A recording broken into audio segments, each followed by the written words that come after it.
Hello everyone, my self Deepak Singh. Welcome to अद्विन सूट। आज हम लोग पढ़ेंगे जो चैप्टर हम लोग पढ़ रहे थे, नेशनलिज्म इन इंडिया। ठीक है, तो नेशनलिज्म इन इंडिया के बारे में हम लोग जो पढ़ रहे थे उसमें हम लोगों ने पिछले वीडियो में सत्याग्रह के बारे में पढ़ा था, रॉलेट एक्ट के बारे में पढ़ा था। और रॉलेट एक्ट में हम लोगों ने देखा था कि महात्मा गांधी ने सोचा था कि ये आपका नॉन वायलेंस की तरफ जाए, लेकिन वो वायलेंस हो गया और जिसके कारण महात्मा गांधी ने उसको रॉलेट एक्ट को बंद कर दिया था कि काफ़ी ज़्यादा प्रॉब्लम हो गया था और वायलेंस हो गया था। तो अब चलते हैं उसी के आगे कि क्या है खिलाफत मूवमेंट। नॉन रॉलेट एक्ट के बाद ही खिलाफत मूवमेंट आया है, तो चलिए उसी के बारे में देखते हैं। तो देखिए, खलीफा जो होते थे, खलीफा, अब एक खलीफा कौन थे?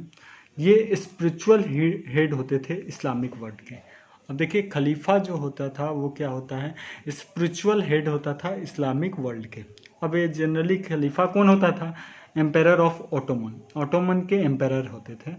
ठीक है ना। ये अभी जो ओटोमन क्या है, तुर्की, जो तुर्की है वो आपका एम्पायर ऑफ ओटोमन है। ठीक है, तो आपको सबसे पहले चीज़ें हम लोग को जानना है कि एम्पायर ऑफ ओटोमन को, अभी एम्पायर कौन, तुर्की को बोला जाता है। तो आपको कमेंट बॉक्स में ये बताना है कि तुर्की का कैपिटल कौन है। अब देखिए, आपको पता है तुर्की जो है यानी ओटोमन, ये किस साइड से लड़ा था? ब्रिटिश के खिलाफ लड़ा था, जर्मनी के साथ लड़ा था। ठीक है, वर्ल्ड वॉर फर्स्ट में ओटोमन एम्पायर किस साइड से, ओटोमन किधर से लड़ा था? आपके ये ब्रिटिश के अगेंस्ट में।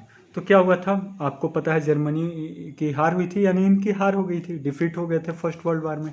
ठीक है ना। तो उस समय एक रूमर फैला था कि भाई उनको एक टेरिटरी, जैसे भी मतलब जो हार जाते थे तो उनको एक संधि पे साइन करना होता था, एक संधि।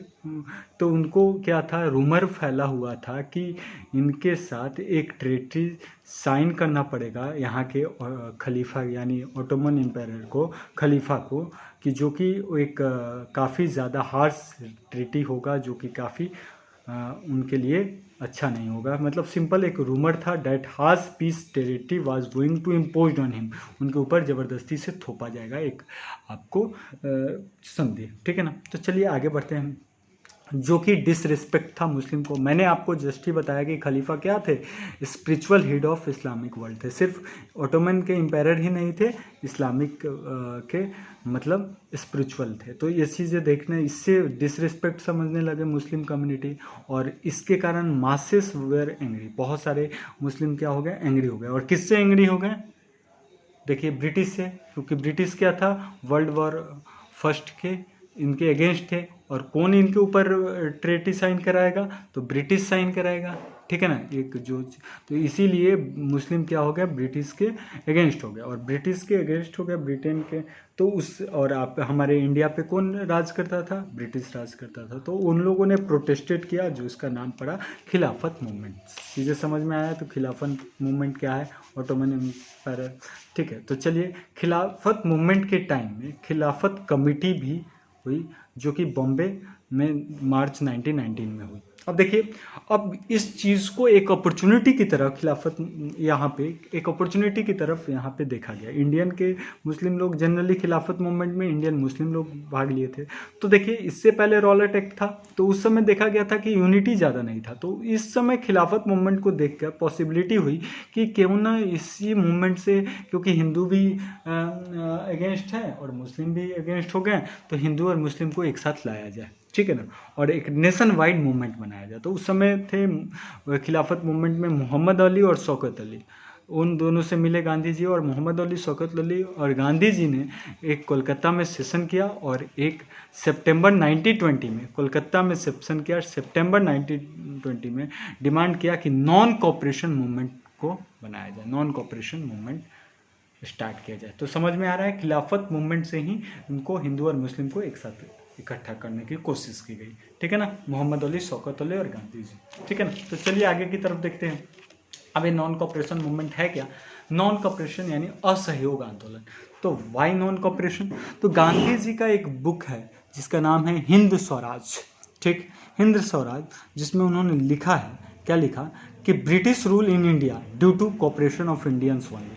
जो ब्रिटिश रूल है इंडिया में वो किसके कारण है, जो कि सिर्फ और सिर्फ कोऑपरेशन ऑफ इंडियंस के कोऑपरेशन के कारण है। कि अगर इंडियंस ना सहयोग करे, अगर इंडियंस सहयोग करने से मना कर दे, if Indians refuse to cooperate British rule in India would, तो क्या होगा, ब्रिटिश रूल इंडिया में कोलैप्स हो जाएगा। तो यानी इंडियन सहयोग कर रहे हैं, गांधी जी ने ऐसा लिखा। अब कैसे लिखा ये चीज़ें तो अब हमको देखना है। देखिए आपको भी पता है कि इंडिया जैसे कि कैसे होगा देख लीजिए, उनके लिए उन्होंने क्या क्या बताया कि इंडियन सहयोग कर रहे हैं तभी वो है। तो आपको भी पता है कि जितने भी ब्रिटिश में आर्मी थी तो उसमें मैक्सिमम क्या था, इंडियन ही थे। ठीक है, तो और भी चीज़ें देखते हैं। और यहाँ पे जो ट्रेड करता था ब्रिटिश, वो किस पे करते थे, यहीं के लोगों को यहाँ का सामान बेचता था। ठीक है ना, तो वो सब चीज़ों के लेकर हुआ कि भाई अगर हम लोग उनको चीज़ों से बॉयकॉट कर दें, वहाँ के सामान न लें, तो वो चीज़ें क्या हो जाएगा, हमारे लिए इजी पड़ जाएगा। वहाँ के नॉन कोऑपरेशन मूवमेंट यानी उनका कोऑपरेशन नहीं लेंगे तो क्या हो जाएगा, वो ब्रिटिश रूल ख़त्म हो जाएगा। तो चलिए पहले देखते हैं कि उन्होंने बोला, गांधी जी ने, कि ये मूवमेंट कैसे बनेगा।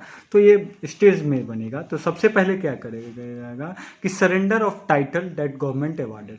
मतलब सबसे पहले अगर हम लोग कोऑपरेशन मूवमेंट स्टार्ट करेंगे, नॉन कोऑपरेशन मूवमेंट, तो वो क्या करेंगे, नॉन कोऑपरेशन मूवमेंट स्टार्ट करने के लिए जो भी ब्रिटिश गवर्नमेंट ने टाइटल दिया है, जैसे जैसे लोगों को, जैसे रविन्द्रनाथ टैगोर वगैरह को टाइटल दिया गया था, तो पहले हम लोग उस टाइटल को वापस कर देंगे। ठीक है ना, सरेंडर कर देंगे, नहीं यूज़ करेंगे। ठीक है ना, पहला चीज़। Boycott civil services. अब हम लोग क्या करेंगे, सिविल सर्विसेज को बाइकआउट करेंगे। जैसे आपको मैंने पिछले ही वीडियो में जो आपको मैं पॉलिटी की चीज़ें बताया था कि सिविल सर्विसेज में पहले मैंने बताया था कि इंडिया को नहीं अलाउ किया गया था, लेकिन बाद में सिविल सर्विसेज में इंडियन को भी अलाउ किया गया। तो वो किस एक्ट के आधार पे सिविल सर्विसेज में, किस एक्ट में सिविल सर्विसेज में इंडियन को अलाउ किया गया, ये भी आपको कमेंट बॉक्स में बताना है।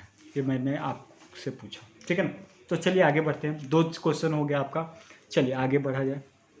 सिविल सर्विसेज, अब देखिए क्या आपको मैंने बताया, सरेंडर, पहले टाइटल को सरेंडर करना है। दूसरा चीज़ बाइकआउट ऑफ सिविल सर्विसेज में इंडियन लोग नहीं जाएंगे। आर्मी, जो इतनी लार्ज संख्या में आर्मी बनाए हुए हैं, उनमें नहीं जाएंगे। पुलिस में नहीं होंगे, कोर्ट्स में नहीं जाएंगे, लेजिस्लेटिव काउंसिल में नहीं जाएंगे, स्कूल्स में एंड फॉरेन गुड्स नहीं लेंगे। सिंपल सी चीज़ें हैं कि जो बहुत सारे जितने भी स्कूल्स हैं, ब्रिटिश के स्कूल यहाँ पे आए थे, मिशनरी वगैरह आई थी, तो उसमें भी एडमिशन नहीं लेंगे यहाँ के लोग, यानी जो बच्चे पढ़ रहे हैं उनमें नहीं करेंगे। उसके बाद पुलिस में नहीं जाएंगे, आर्मी में नहीं जाएंगे, कोर्ट में नहीं जाएंगे, लेजिस्लेटिव काउंसिल में नहीं जाएंगे, यानी गवर्नमेंट की किसी भी चीज़ में। और सबसे बड़ी चीज़, जो भी बाहरी सामान है, फॉरेन सामान है, उसको हम लोग यूज़ नहीं करेंगे, वो नहीं खरीदेंगे। और आपको पता ही होगा, नॉन कोऑपरेशन में ही बहुत सारे ब्रिटिश सामान को जलाया जाने लगा था। और महात्मा गांधी ने उस समय अपने कपड़े के लिए क्या किया था, चरखा चलाया था, जो सूत काटा था। तो चलिए वही सब चीज़ें खुद से बनाएंगे, ये सब स्वावलंबी बनेंगे। तो चलिए आगे बढ़ते हैं। In case of government used repression, अगर मान लीजिए गवर्नमेंट उसको रिप्रेश करेगी, ज़बरदस्ती करेगी, तो क्या करेंगे, उस समय हम लोग civil disobedience campaign would be launch. अब ये सिविल डिसोबीडियंस क्या है, वो हम लोग आगे देखेंगे कि क्या है, ये आगे हम लोग पढ़ेंगे। तो चलिए, इस मूवमेंट को लॉन्च करने में, कौन सा, नॉन कोऑपरेशन को, बहुत सारा चैलेंजेस था। लीडर्स जो कांग्रेस के थे, वो बहुत सारे लोगों ने सोचा कि भाई काउंसिल का इलेक्शन हम लोग कैसे बॉयकॉट कर दें, क्योंकि पहली बार तो मौका मिल रहा है कि हम लोग ब्रिटिश में अपना लीडर ले जाएं। ठीक है ना, लेजिस्लेटिव काउंसिल में, तो उसको बॉयकॉट कर देंगे इलेक्शन में, तो दिक्कत होगा हम लोगों के लिए। कुछ लोग वायलेंस से डर रहे थे, सम फियर्ड वायलेंस, जो पिछले बार वायलेंस हो गया था रॉलेट एक्ट वाले में। उसके बाद आ गया, अब देखिए और भी बहुत सारे चीज़ हुए, डिबेट हुआ, सपोर्टर्स वर्सेस ओपोनेंट्स। सपोर्टर्स जो नॉन कोऑपरेशन के सपोर्टर थे और ओपोनेंट्स में बहुत सारे डिबेट्स हुआ। और फाइनली नागपुर सेशन में कांग्रेस के दिसंबर 1920 में non cooperation programme was adopted, और इसको अडॉप्ट कर दिया गया। देखिए सबसे पहले finally Nagpur session of Congress दिसंबर 1920 non cooperation programme was adopted, इस समय अडॉप्ट किया गया। और आपको मैंने बताया था कि कलकत्ता सेशन क्या हुआ, सितंबर 1920 में हुआ था कि नॉन कोऑपरेशन मूवमेंट स्टार्ट किया जाएगा कोलकाता सेशन में, और यहाँ पे अडॉप्ट किया गया नागपुर सेशन में दिसंबर 1920 में। तो चीज़ें ध्यान रखिएगा। अगले वीडियो में फिर मिलेंगे। थैंक यू, तब तक के लिए।